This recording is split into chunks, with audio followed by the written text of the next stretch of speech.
तो hello friends, welcome to my पोशाक civil construction. दोस्तों कैसे आप सब? आई होप आप लोग स्वस्थ होंगे, मस्त होंगे। दोस्तों मैं फिर से आप लोगों के सामने एक न्यू टॉपिक को लेके आया हूं जो कि बहुत ही खास होने वाला है। तो वीडियो को अंत तक देखने की कोशिश करेंगे। तो मेरे टॉपिक का नाम है दोस्तों, how to find angle of staircase. मतलब किसी भी जब भी आप सीढ़ी दे रहे हैं तो सीढ़ी में जो है फ्लोर से जब आप हाइट की ओर जाते हैं तो दोनों के बीच एक एंगल बनता है जिसको हम लोग कोण बोलते हैं। वो कोण का वैल्यू कितना होगा हम आज इस वीडियो में जानने वाले हैं। क्योंकि ये चीज़ बहुत ही ज़रूरी होता है दोस्तों। क्योंकि अगर सीढ़ी का एंगल जो है अगर आप कुछ ज़्यादा दे देंगे, अगर ये सीढ़ी का एंगल कुछ ऐसा हो जाएगा इस तरह से, तो आपको चढ़ने में दिक्कत होंगे मतलब छत के ऊपर।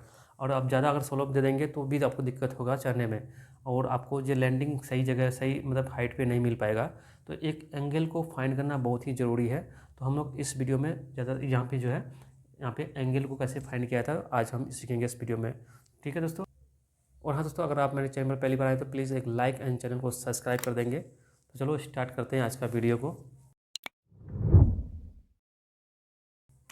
तो दोस्तों जैसे कि आप यहाँ पे देख पा रहे हैं कि राइजर और ये ट्रेड का यहाँ पे दिया है, तो हम लोग इसको थोड़ा सा जूम करके ऊपर में बना लेते हैं। ठीक है, तो ये हो जाएगा यहाँ पे दोस्तों ट्रेड, इसको हम लोग ट्रेड बोलते हैं। और ये हो गया दोस्तों RAISER, जो कि हमको बिल्डिंग में जो हाइट की ओर लेके जाता है, तो हम लोग इसको यहाँ पे राइजर बोलते हैं। और जिसमें हम लोग पैर को रखते हैं, ठीक है, तो सपोज ये पैर है, इसको पैर में जहाँ पे हम लोग पैर को रखते हैं वो ट्रेड हो जाता है दोस्तों। तो हम लोग इस वीडियो में जो है और राइजर कितना है और ट्रेड कितना है, हम लोग यहाँ पे क्या क्या लिए हैं आज हम यहाँ पे लिख के आपको बताते हैं। तो सबसे पहले हम लोग यहाँ पे ट्रेड लिखते हैं। तो ट्रेड यहाँ पे दोस्तों हम लोग लिए हैं 12 इंच। ओके, और यहाँ पे राइजर है, राइजर हम लोग लिए हैं यहाँ पे 6 इंच। ठीक है दोस्तों।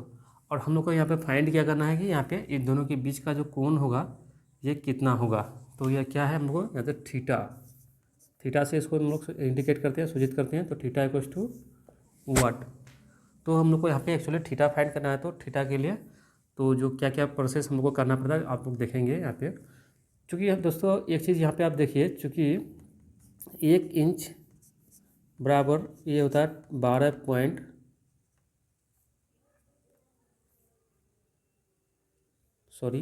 नहीं, 1 इंच इक्वल्स टू होता है यहाँ पे दोस्तों 25.4 mm। ओके, जब 1 इंच इक्वल्स टू 25.4 mm है तो ये 12 इंच बराबर कितना होगा, तो इसको हम लोग मल्टीप्लाई करेंगे। ओके, सिंपल सी बात है, इंटू 12 से मल्टीप्लाई करेंगे। सेम उसी तरह 6 इंच की वस्तु क्या होगा, तो 25.4 इंटू 6 से मल्टीप्लाई करेंगे तो ये कितना होगा। जब आप 12 से मल्टीप्लाई करेंगे तो ये आएगा 304.8 mm आएगा। आप जब इसको 6 से मल्टीप्लाई करेंगे तो ये आएगा 152.4 mm आएगा। ठीक है, तो ये सारा चीज़ लिखना हमको यहाँ पे ज़रूरी नहीं था, बट कुछ बेसिक चीज़ होता है तो इसलिए हम यहाँ पे लिख दिए। तो हम लोग यहाँ पे क्या करेंगे, सबसे पहले जो है वैल्यू को जो 12 इंच के लिए आया है, तो 12 इंच यहाँ पे हम लोग कितना आया, तो 304.8 mm इसका वैल्यू आया। और 6 इंच को टू कितना आया दोस्तों, यहाँ पे 6 इंच को 152.4 mm। ओके, तो ऐसा नहीं कि यहाँ पे फीट में है तो फीट में निकलेगा, इंच में है तो इंच में निकलेगा, इंच में भी निकलेगा दोस्तों। तो वहाँ पे आप इंच में भी निकाल सकते हैं, बट हम लोग क्या किए, जो ये चीज़ एक्स्ट्रा में आपको समझाने के लिए, अगर मान लें कि इंच में निकालना हो, अगर इंच में दिया उसको mm में निकालना हो तो कैसे निकालेंगे, तो ये यूनिट कन्वर्जन फार्मूला है, तो आप इसको याद कर लेंगे। क्योंकि इंच से यहाँ पे mm में कन्वर्ट हो रहा है और mm से इंच में कन्वर्ट करने के लिए ये फार्मूला बहुत ही ज़रूरत होगा आपको किसी भी कैलकुलेशन करने के लिए इन द साइड। ओके, तो दोस्तों हम लोग अभी इसको इरेज करते हैं, क्योंकि इसका वैल्यू को हम लोग यहाँ पे पुट कर दिए हैं और मतलब लिख दिए हैं, और इसका यहाँ पे काम नहीं है, इसलिए यहाँ पे इसको हम लोग इरेज करते हैं। ठीक है, तो ये चाहे एक फार्मूला आप लिख लेंगे, या फिर मैं इसको भी इरेज कर देता हूँ। ओके, तो दोस्तों वीडियो को अंत तक देखेंगे, अगर बीच में आप स्किप कर देंगे तो आपको समझ में नहीं आएगा कि कहाँ से क्या कौन सा वैल्यू पुट कर रहे हैं। तो वीडियो को अंत तक देखिए। तो सबसे पहले दोस्तों और एक यहाँ पे फार्मूला आता है स्लोप का, आप बहुत ही पहले पढ़ चुके होंगे। तो ये स्लोप इक्वल्स टू होता है, स्लोप इक्वल्स टू होता है दोस्तों राइजर अपॉन ट्रेड। अपॉन का मतलब यहाँ पे दोस्तों हम लोग डिवाइड को ही बोलते हैं, जो भाग देते हैं।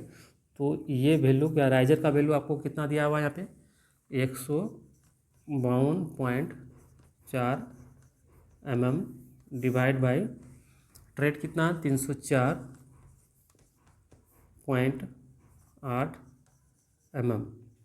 ओके, ये mm से mm कैंसिल हो जाएगा।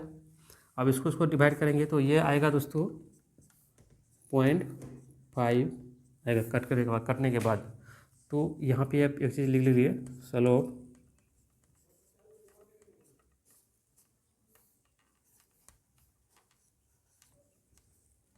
ये स्लोप इक्वल्स टू यहाँ पे 0.5 आया। ओके, अब दोस्तों इसमें और एक फार्मूला यूज यहाँ पे करेंगे कि ये मैट्रिक या इंटर में आप पढ़े होंगे,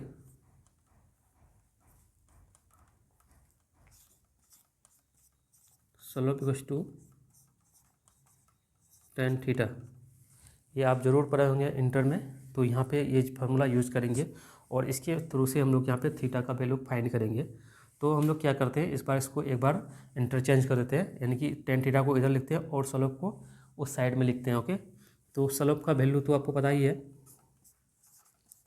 तो tan theta equals to slope का वैल्यू कितना है यहाँ पे 0.5 या 0.5 को यहाँ पे पुट कर देंगे। ओके, अब यहाँ पे देखिए दोस्तों, इसको हम लोग क्या करें, थीटा को टू क्या कर सकते हैं, tan थीटा इधर है तो इक्वल टू को इस पार जाएगा तो ये इन्वर्स में कन्वर्ट हो जाएगा। तो ये हो जाएगा tan इन्वर्स 5 हो जाएगा। अब जब दोस्तों इसको ऐसे नहीं निकाल पाओगे, अगर आपको वैल्यू पता है तो ठीक है, अगर नहीं है तो आप किसी भी साइंटिफिक कैलकुलेटर से आप इसको वैल्यू निकाल सकते हो।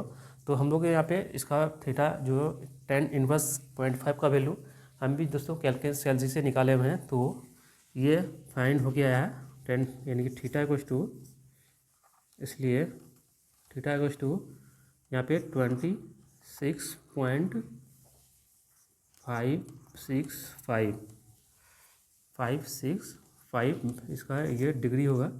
और इसको हम लोग लगभग में इसको लिख सकते हैं 26 ही लिखेंगे दोस्तों, इसको 26 डिग्री यहाँ पे थीटा का वैल्यू है। ओके, तो दोस्तों इस तरह से जो है हम लोग यहाँ पे थीटा का वैल्यू फाइंड कर लिए हैं। और जब भी आप कंस्ट्रक्शन करेंगे किसी बिल्डिंग का तो आप यहाँ पे थीटा का वैल्यू को इस तरह से, इतना 26 से ज़्यादा नहीं होने देंगे ना 26 से कम होने देंगे।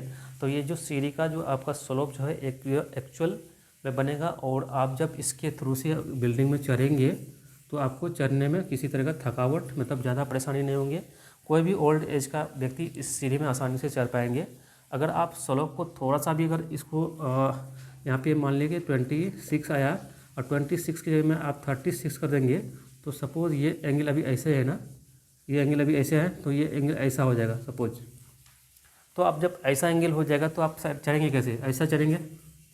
तो इसमें चढ़ने के लिए आपको ज़्यादा फोर्स लगेगा, ज़्यादा इसको मैं आपका बॉडी जो है इसमें रेस्ट नहीं कर पाएंगे और आपको किसी भी तरह का परेशानी हो सकता है। तो आप एंगल को बहुत ही ज़्यादा ध्यान देंगे, तभी आपको सब जो है सीढ़ी में चढ़ने के लिए ज़्यादा अच्छा रहेगा।